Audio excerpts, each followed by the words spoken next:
Oh, yes, they can. They All were right, well, Karen good morning. Satchel Let's go long ahead before- and get started. We have, we're going to go over the first three chapters of Angels in the Architecture. Oh, wow. And I've been teaching this book long enough that, like some of you, I've collected both editions. Right? But that one I must have been eating the first time I read it, which makes sense considering the content Slop of it. all over it, huh? Yeah, it's Good, you enjoyed it then. Well, a lot of these books, when I read them 15 years ago, I was traveling quite a bit. And so I probably read them while driving on the freeway, eating fast food, which I would want to do. But I have a study guide in front of you as well that has some ideas on there about medievalism. And a definition, of course, is important because the subject of this book is that somehow the medieval period of our European ancestors is more palatable than the modern, or as the book refers to it over and again, modernity. And I think there's a sense in which we all agree with that. Even if you're not a Christian, I have this book on display in my office of English castles, which just has castles that we all love to. Like if I said, hey, we're going to go take a trip and go visit these castles, you wouldn't ask me, what are we going to do there? Just looking at them would be sufficient because they're plenty beautiful, right? And that would be true pretty much of all of Europe. But here in California, I can only think of one castle, right? We got Hearst Castle. Yeah, well, and yesterday I was driving along Highway 80 in Sacramento, and there's a pseudo castle there as well. Like somebody had taken the back of their yard and built up a fake little palisade type wall, but they also have a big fishing boat next to it. So, but anyway, there's a sense in which if I say medieval, you'll think of castles, and the definition that I have in front of you commits the etymological fallacy, where we take the word, we break it off into its etymology, and we can figure out what it means. That usually doesn't work for most words, but I think it does okay here. But medieval roots, medi meaning middle, aevum or ev is age or time, put those together. Middle time, medieval just means in the middle of time, which is a very modernist way to measure anything, because in 500 years it won't be the middle of time anymore, right? It'll be beginning of the middle of time or something like that. So for our purposes though, we're roughly going to talk about the medieval period is somewhere between 500 to 1500. So that millennia there, basically between this time that I would mark it is between Pope St. Gregory the Great, who was, as Calvin says, and I've quoted many times, the last great pope, and the time of the Reformation. That's the medieval period. And you'll see the medieval period ends not because the Protestant Reformation rises and kills the beauty of European history, but rather as the medieval culture comes to a collapse, in the vacuum, two movements rise. One that appreciated modernity, called Protestantism, and the other one that hated the medieval period, we call that modernity. So keep that definition in mind, but before we begin, what comes to your mind besides, of course, castles, when you hear the term medieval? What do you think? When I say Middle Ages, medieval? King Henry in the Battle of Agincourt. There we go. No, not Henry VIII, of course, right? We have different Henrys in the Middle Ages. What else do you guys think of? Is it positive, negative? Obviously, you've read the first three chapters, so you know the correct answer is it's supposed to be, as a Christian, a positive view of medieval history. Any other ideas come to your mind when you hear about names, authors? It could have been something you read in the book for what medieval is. Anyone ever heard the term Dark Ages? Anyone ever been in a school or a classroom or a conversation when they say, oh, the medieval period, that's the Dark Ages when they had the Crusades, right?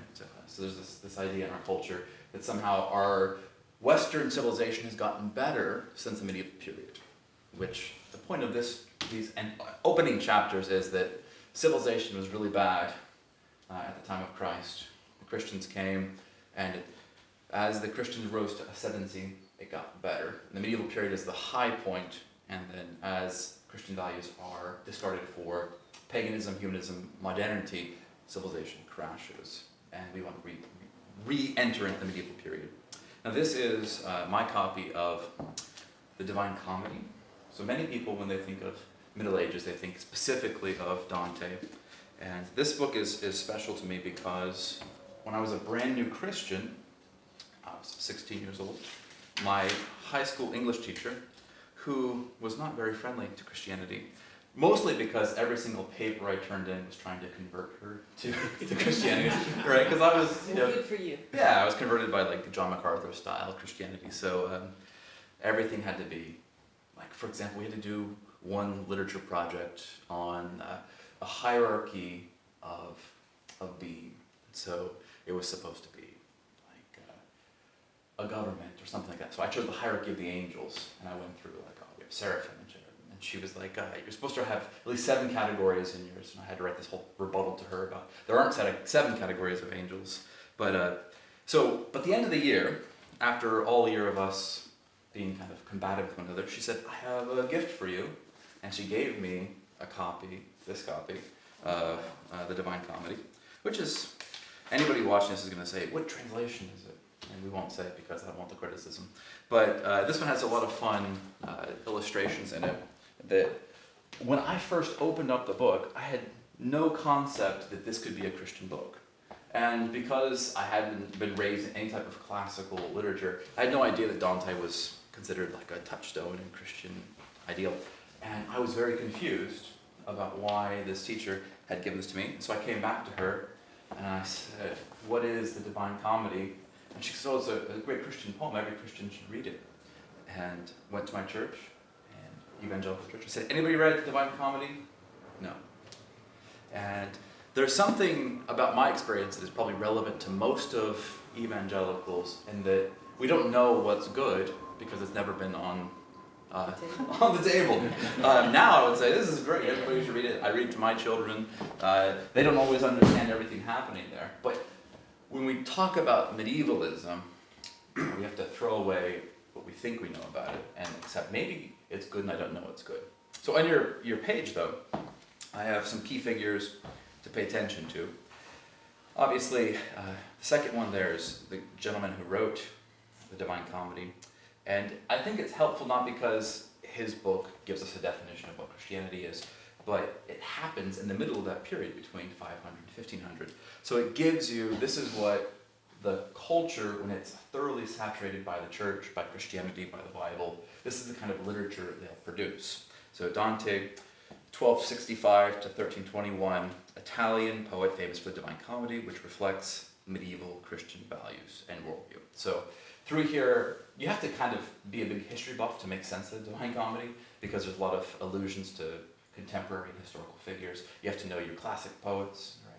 If you're not familiar with Plato, or if you don't know your Greek mythology, you'll have a hard time understanding the Divine Comedy. But the same thing is true if you don't understand your first 1,000 years of Christian history, or the contemporary battles between East and West, and Latin and Greek, and all those things. Also very difficult.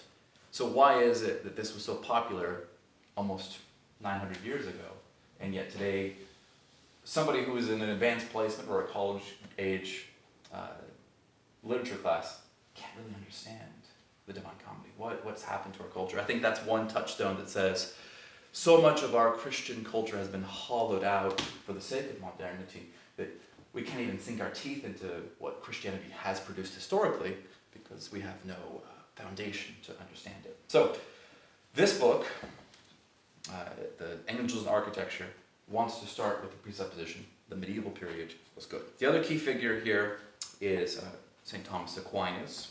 Now, we spend a lot of time talking about Aquinas in our study on philosophy, and of course, even folks who would not consider themselves Thomists recognize that the Summa is an important milestone in Christian theology, Christian history. Thomas represents kind of the integration of Aristotelianism into Christianity, but also he becomes the foundation for Western scholasticism, right? So this last week we've been spending time talking, well, I don't know if you've been spending time, but the conversation I've had for the last couple of days has been about the Paris Olympics. I don't know if you've seen these things.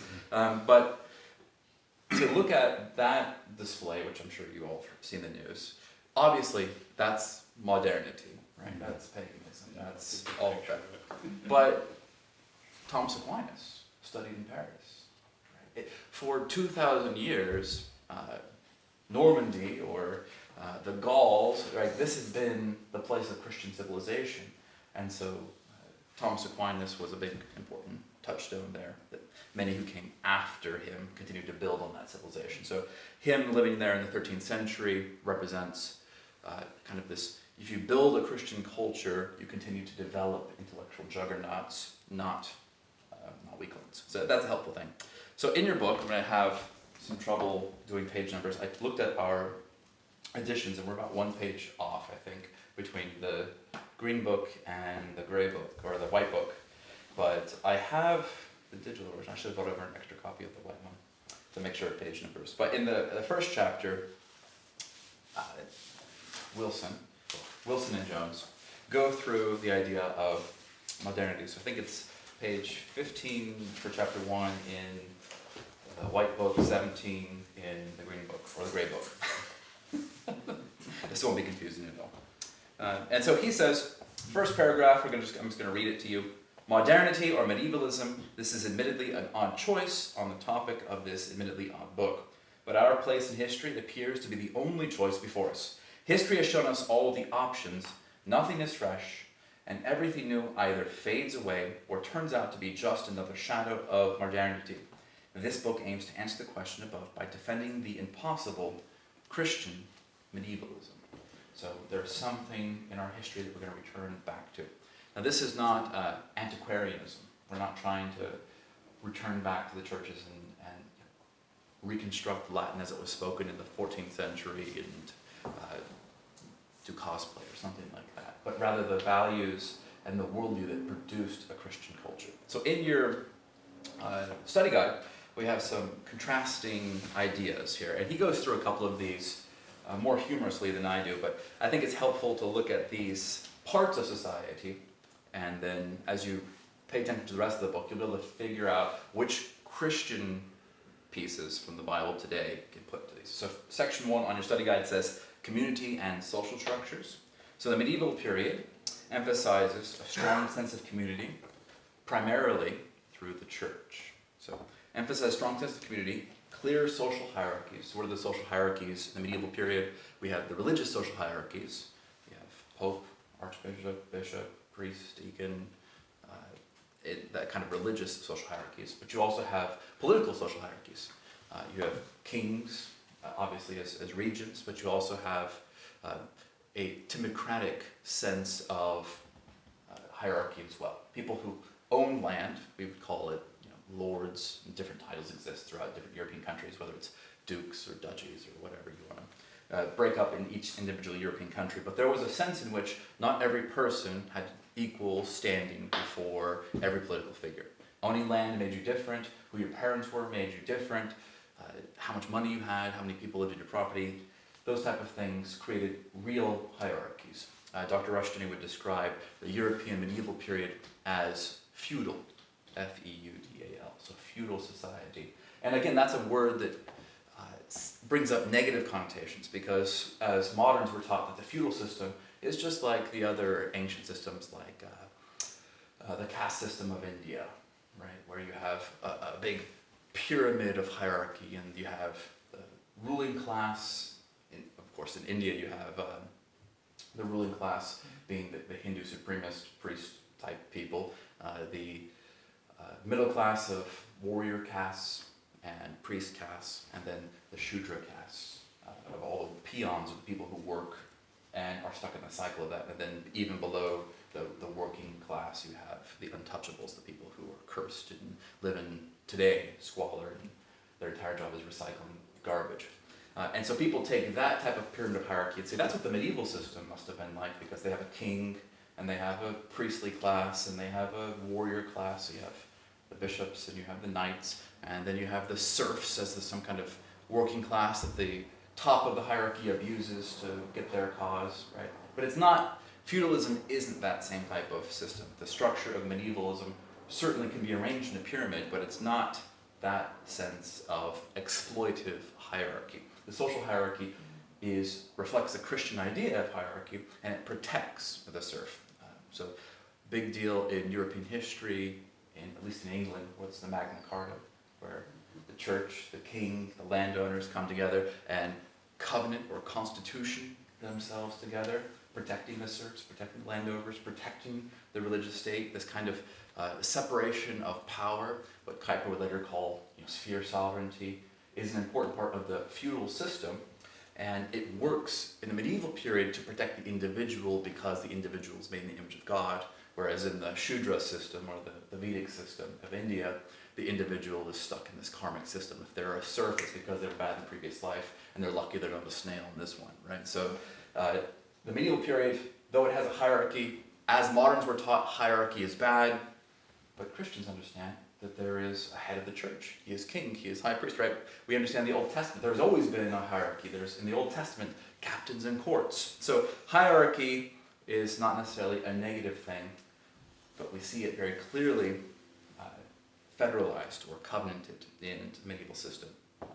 So hierarchies that are social, and the other social hierarchies are, of course, important, are family. There's the father as the head of the household. There's the idea of marriage creating one family unit, which is a European idea based on the idea of marriage creating one person.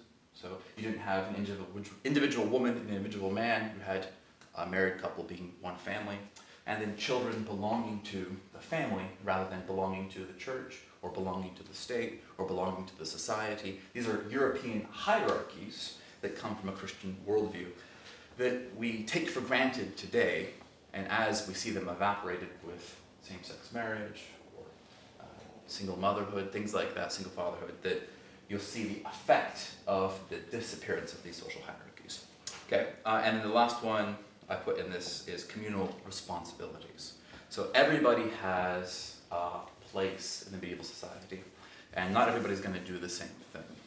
And so you'll see that show up in the other aspects I've shown up here, but to say that you're given a responsibility or a vocation or a calling by God, and that's how you fit into society, is a purely Christian idea, whereas today everybody's lost because they don't really know what they're supposed to be. And not everybody is called to a certain thing, and here, in, of course, in Silicon Valley, we change our career 3 or 4 or 5 times before we retire. So communal responsibility was much different because your father was a baker, you were raised as an apprentice baker, you took over the baker shop when dad died, and that created a certain communal responsibility. You're responsible for making sure everybody has bread.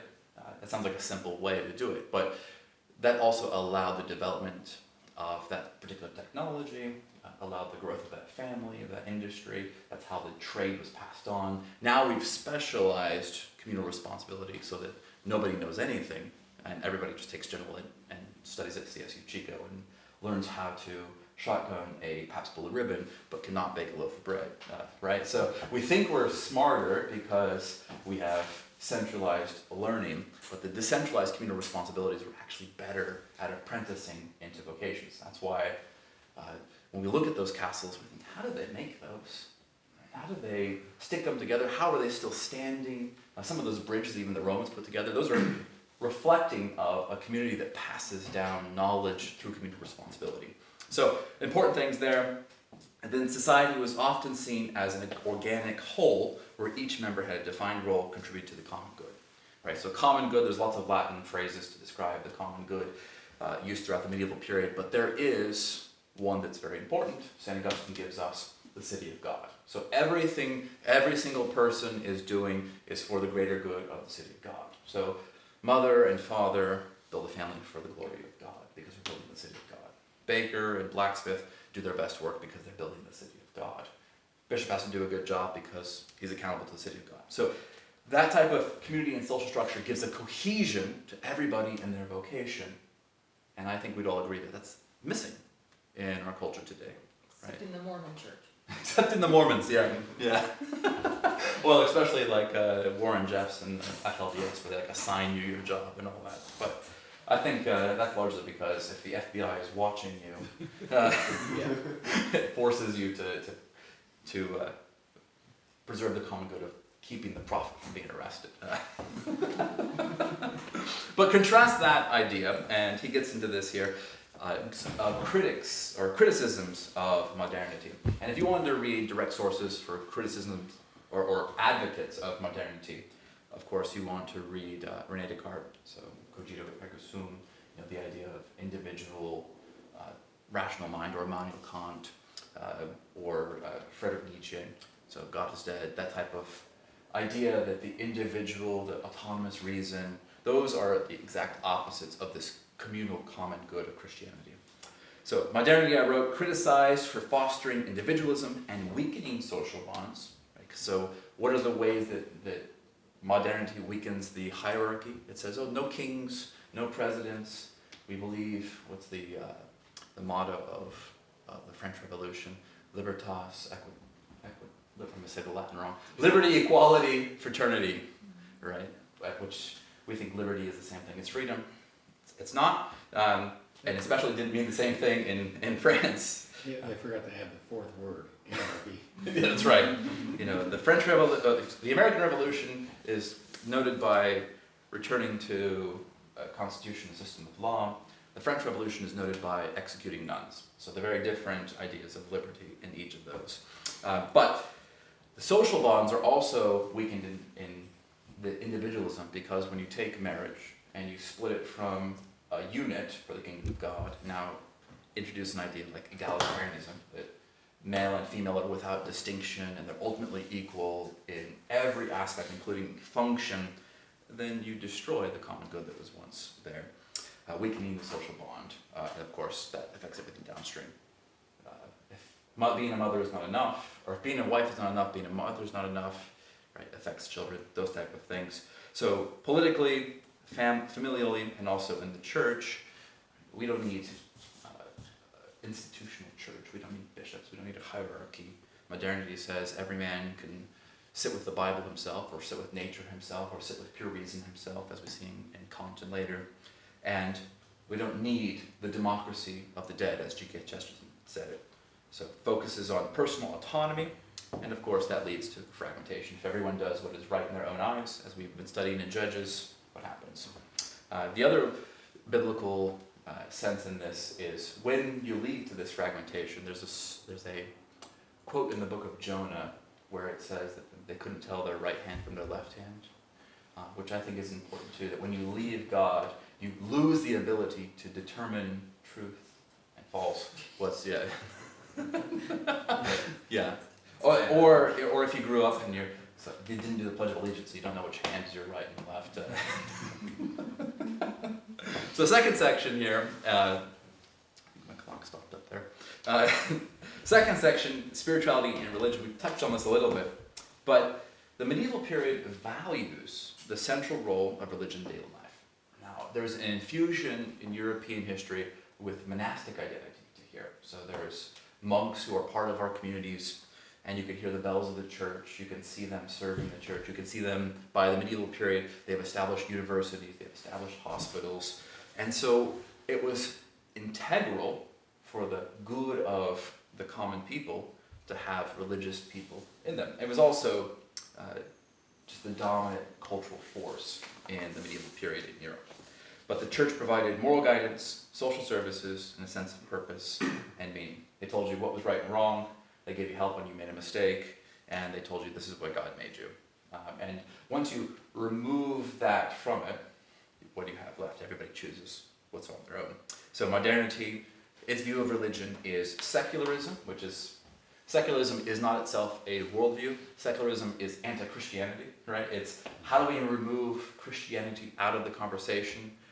And so secularism creates the vacuum, and then whatever the second dominant force is comes in and fills in that vacuum. So secularism in the United States gave way to our cult of productivity, or as Francis Schaeffer called it, the love of personal peace and affluence. So that's why we see religion dominant in America today is not Christianity, but therapeutic deism, right? So they believe in God when God wants you to be healthy, wealthy, and happy. Or we believe in God when I'm the God and I do what I want. But in other places, secularism has given rise to the second dominant force, which would be like Islam, or a second dominant force, communism, other religious worldviews. So secularism is not itself a view, but the removing of the medieval Christian worldview. Okay, and then critics argue that this leads to a moral vacuum, existential uncertainty, which is, of course, if there's no outside force saying this is the purpose, then what is the purpose? And the answer from Hitchhiker's Guide to the Galaxy, was it 42? 38? I can't remember the number now. Is it 14? 42 is now. 42, okay. I said it right. The same number as Jackie Robinson. Yeah. Yeah, okay. I hope that's right. I'm pretty sure that's right. Well, there are four of us have no The idea. comments are going to say, Father Matthias, your autism is showing. No, so, loss of transcendent values. Okay, but arts and culture. So, a lot of times, the architecture itself is, but also there's a big change in architecture. I think the example he uses in the book is putting an empty toilet against the wall, calling it art. But my favorite example is when they take the banana and they nail the banana to the wall. Or I think it might have been a Babylon Bee article where it's like somebody leaves their Starbucks coffee on a platform in a museum and it gets confused with an exhibit. People are gathered around taking pictures of it. Which, how different is leaving your Starbucks coffee on a pillar than Jackson Pollock? Not Jackson Pollock. Who's the guy? The soup can. Warhol. Andy Warhol. Yeah. Okay. Anyway, not to knock too hard on modern art, of course, but of course. But there is something different about nailing a banana against the wall compared to what we preserve and millions and millions of people visit every year in the Louvre, right? Or the National Gallery of Art here in DC, or things like that. There's a big difference. So why is there a big difference between medieval art and modern art? Would anybody in the medieval period accepted a banana to the wall? I think they might have, because in London to get a banana in 1100 would be tough, right? You have to carry it by an African swallow. That's a Monty Python joke, right, with the coke. No. But the medieval period celebrated for its rich cultural and artistic heritage, Gothic cathedrals, which one day will build one, right? Neo-Gothic, of course. Illuminated manuscripts, like we see, like the Book of Kells, things like that. Scholastic philosophy, that's of course everything from Anselm to Thomas Aquinas, all those guys, and everybody in between. I'm just using the big names. And then pinnacles of human creativity and spiritual expression. On the back here, though, modernity, and this is not meant to be a comprehensive criticism, but modernity values efficiency and profit over beauty. And I think this is most clearly seen in the way we decorate our dining areas. You guys have heard of hostile architecture. So, for example, one example of hostile architecture that's pretty common in our area is when there's like a bus stop and they put like a divider in the middle of the bus stop so you can't lay down on the bench. That's to prevent homeless people from sleeping on the bus stops. You've seen those? Or they'll put, it's not just hostile humans, so sometimes you'll see like spikes on tops, roofs of houses so the pigeons don't sit there and poop on people below. That's hostile architecture. But you also see this in restaurants. Like there's some restaurants you go in and the waiting room has like a couch and there's decor on the walls and you're meant to like sit there and hang out. But if you go to Taco Bell and you walk in, there's no lobby, or not anymore, there's no place to sit down. But the dining area is not comfortable. It has these really small, stiff, 90-degree plastic chairs, right? And even in like, I think it was McDonald's has these ones where they have dividers in the middle of the seat itself, so you couldn't sit there for multiple time. And it's meant for efficiency. Come, eat your Big Mac, and get out. No, don't use our Wi-Fi too long. But you also see that happening in places that used to be called third places. Like you used to go to Starbucks because they had a sofa. Like I remember my Starbucks in Auburn, I would go and work there all the time, and there was this sofa, the arm of it was all leather and wrinkled and things, but it was soft and the fluff was coming out of the inside of it, but you could like sit and sink into it. What does a Starbucks look like now? If there's any pad, it's like one of those little vinyl pads that you stick on the bench. Because the idea is, don't spend too much time here, buy your thing and move on, because it's efficiency, it's profit over beauty. It's good enough. Well, homeless people camp out there. Yes, and you can also see this in like mass-produced art as well. My favorite mass-produced art is the Live, Laugh, Love house, which is a whole category of houses on Airbnb, by the way. They go to Ross or Home Goods. I'm sorry if you guys have that in your house. I'm not making fun of it too much, but if somebody said, hey, would you like this decal that says Live, Laugh, Love, or would you like to borrow the Mona Lisa for a week, you would choose live, laugh. No. But mass-produced. It's palatable. You can understand it the first time you look at it. It's efficient. Whereas historic art required knowledge of color, knowledge of meaning of movement, even critical art of the medieval period. Like it's probably not considered a great example of medieval art, but Fouquet's Red Virgin, which was meant to be a criticism of the Queen at the time. Those type of things. There's a depth to them that you can't just look at it once and understand the whole thing. Whereas modern art is very consumable. Okay, 4 and 5 are economics and work, and then knowledge and education. I'm just trying to give you a contrasting idea of medievalism versus modernity. So, medieval sense of economics and work. Now, there's a sense in which it's agrarian, but when you hear agrarian, you think everybody's farming, but it's not necessarily true. Agrarian just means not everybody depends on the city. Right? So, you have lots of different vocations. There are still teachers in agrarian societies. There are still businessmen. There are still bankers. There are still tradesmen, blacksmiths. There's probably no cryptocurrency traders. Actually, there probably was. Like, what is the guild called? The Knights Templar, right? They had the little ciphers, and they would trade their secret monies. Anyway, but agrarian society where they depended upon the providence of God to provide fruit from the land to live on the land. So if you're a blacksmith, somebody has to mine the ore, somebody has to wrestle the horses into submission, right? There's an agrarian sense to that.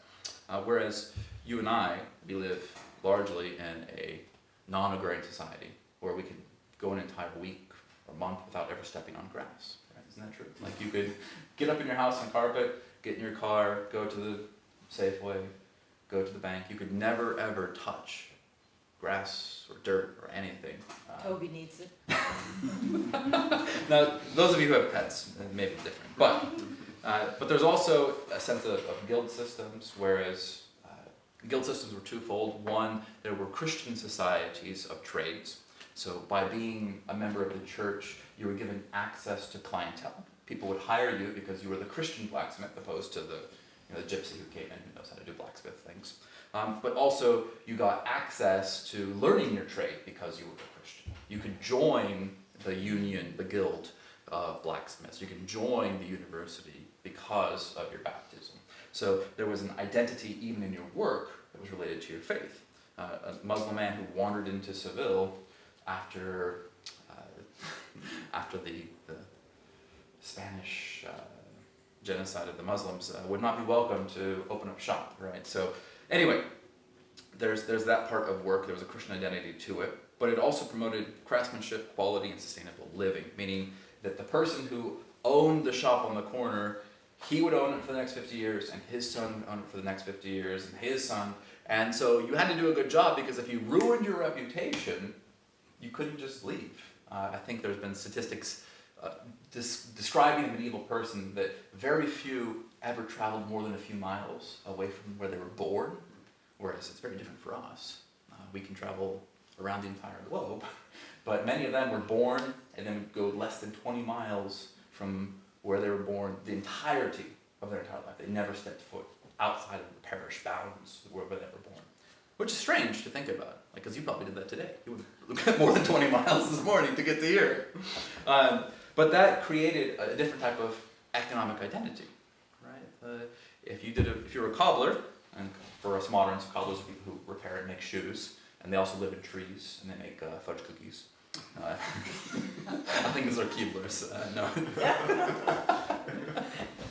No. Cobbler, if you did a bad job, it wasn't good enough. Well, I'm the Christian cobbler, you have to forgive me. I'm not going to hire you anymore, you'll go bankrupt. There's a quote from Luther that goes something like that: the Christian cobbler doesn't put fasten little crosses on all of his shoes, but makes the best shoe for the Lord God. And that's constrained by the social identity, the hierarchy of medieval culture. Compare that to, of course, modernity. I have to buy a new pair of shoes like every year because I just wear right through. And they're not good enough. They have cardboard in them, right? You get a pair of $200 Nikes. They're one part leather, one part cardboard, one part paper, right? And yet they cost, $200-300 for a brand new pair, right? And they're mass-produced in Vietnamese sweatshops.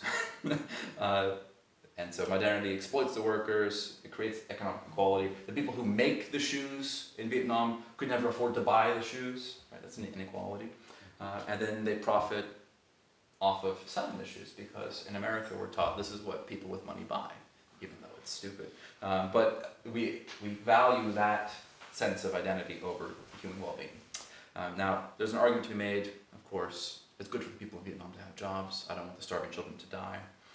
But there's a stark contrast there between the cobbler of 1,000 years ago and the cobbler of today. Next one, and the final one in the comparison, is knowledge and education. The medieval period, of course, called the Dark Ages, but it is the place in which the scientific revolution was born. There would be no Copernican revolution, there would be no Galilean revolution without the foundation of medieval scholasticism. And so they valued holistic education that integrated faith, reason, and liberal arts. And the liberal arts, of course, we have a school here that practices 3 of the liberal arts, so the trivium, so grammar, logic, grammar, I can't believe I'm going to get this wrong, grammar, logic, and rhetoric. But then the quadrivium, so the next part of the trivium, includes geometry, mathematics, astronomy, all those different parts that were codified in the medieval university. And they began as monastic institutions of faith and emerged as centers of learning, and cities were built around these institutions of learning. And there was, of course, a spiritual identity to that. Compare that, of course, to modernity, which rejects the idea of the university, that there's one system of learning and compartmentalizes knowledge. It used to be you got a degree of learning. Now you get a specialized bachelor's degree in feminist women's studies of the 1950s, right? So this kind of compartmentalized, compared to, we're going to study the great books of the last 2,000 years. Like, there's a very different sense of breadth, holistic identity of human knowledge versus a very specialized section of identity. And that's also true not just of higher education, but also in how we do lots of knowledge in general. Okay. So, reflection questions here. What are the main benefits, we think, of communal and religious aspects of medieval society? Or maybe they're not benefits, but what would you think? What are the benefits of a medieval society? Everything hangs together, Was- not fragmented. Yeah, cohesive. Yeah, that's a good. Yeah. People and They had a places. community that understood the meaning of life, They understood And there was meaning, value, meaning yeah. and purpose. They had purpose. Duty is not a bad word. Except for when you're talking to a 2-year-old. No, duty, yeah. Your duty give you purpose. Whereas not today, it's a burden, right? A woman's duty is to rear children and be a slave to the patriarchy. Do your duty. A man's duty is to serve the armed forces and make a wage in a cubicle. Do your duty. It's oppressive. It's like a boot on your neck. Whereas in the medieval period, it's like, I get to do this. In this, you've probably heard It was a it. charge. It was a noble thing. Yeah, the cathedral builder, I probably used this one, and the 2 bricklayers laying bricks. They asked the first bricklayer, "What are you doing?" He said, "Oh, I'm laying bricks. I've been doing it all day. I'm really tired." They asked the second bricklayer, "What are you doing?" And he points to the building. He says, "I'm building a cathedral." Right? So one's a duty, one's a vision of the kingdom of beauty. Even though, if you look at the cathedral builders, they were built over several generations. Some of them took hundreds of years. So the same men who started putting down the cornerstone, it would be their grandchildren or even great-grandchildren who would ever even worship in that building. What project do we have today that has that kind of multi-generational view? Dr. George Grant tells a story about, I don't remember how long ago this church was, but they bought a piece of land and there was a bunch of trees on the land. And they bought the land with the intention, they said, those trees are going to be our chapel. And so they hewed down the trees and they built the chapel. And then generations later, they could still see, they're sitting in their chapel, the trees of the land there. That's a very different project than we're going to do VBS this year. Maybe some people might make a sinner's prayer, and we'll never see them again, right? A very different sense of duty. Anyway, second question says, how do criticisms of modernity resonate with contemporary issues like social fragmentation and environmental degradation? Now, I don't mean environmental like Trash. ecological. I mean like, how is the environment we lived in, the relationships we have, how have they fragmented or degraded because of modernity? Is it true?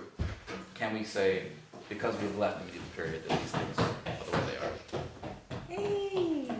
Yay!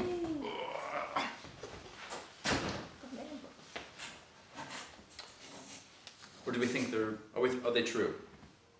Does the modern worldview affect our social relationships? Yeah, I think the individualism, people do what they want no matter what it does to the environment. Or Like other they people around. can overfish and destroy the fish in an area. I saw several programs on that where the big industrial ships come in and destroy all the jobs that basically the small fishermen all had. And then the fish aren't there anymore, and they destroy the ecological areas of the ocean where it doesn't even produce life anymore. So, you know, again, they have it's just a view about just for me or just for profit. Selfish. Yeah. And social fragmentation, gee, you can see that everywhere, you know. Yeah. Amazing. Without getting political, there's a movement that's been going on since Pat Buchanan, America First type thing, right? I think that type of movement reflects the effect of modernity, right? The idea that it doesn't really matter how it affects your neighbor, your local community. It's, you know, everyone does whatever they want, and we don't think about how that affects our children or our grandchildren. So, mass immigration, or mass industrialization, or what is it called when you move jobs from one country to another country? Not offshore. What is it called? We're just running up the national debt, thinking Well, it doesn't make a difference. That's it, printing money. Right. So all of these things are all modern problems and reflect the modern parts. Okay, last question here says, can elements of medieval thought and practice be integrated into modern life to address its shortcomings? So we went through some of the parts of the medieval worldview. Obviously we haven't gone exhaustively through it, but can you think of how any medieval ideas, practices, thoughts could be integrated into California? Maybe slaying dragons, wearing chainmail.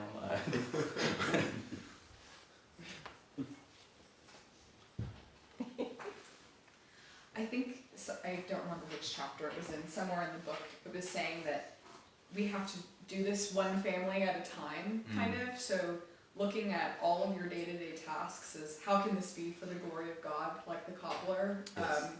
And so, yeah, if the medievals were able to think of all of their day-to-day duties and say, how can this be beautiful and glorious?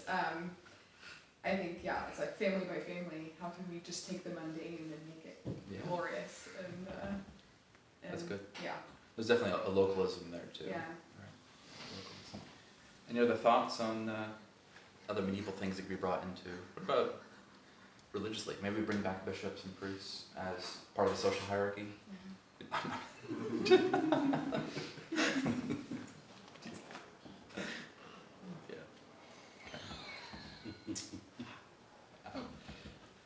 The other part I think was really embraced by men like Abraham Kuyper was the guild section. There are different cultures who do this better, but if you go to Utah, I think we mentioned Mormons already, there's a directory of all the Mormon businesses. You can get a Mormon plumber, a Mormon electrician, you can get a Mormon-owned bakery shop, you can have inside of your own faith ecosystem that every dollar that comes in stays inside the church.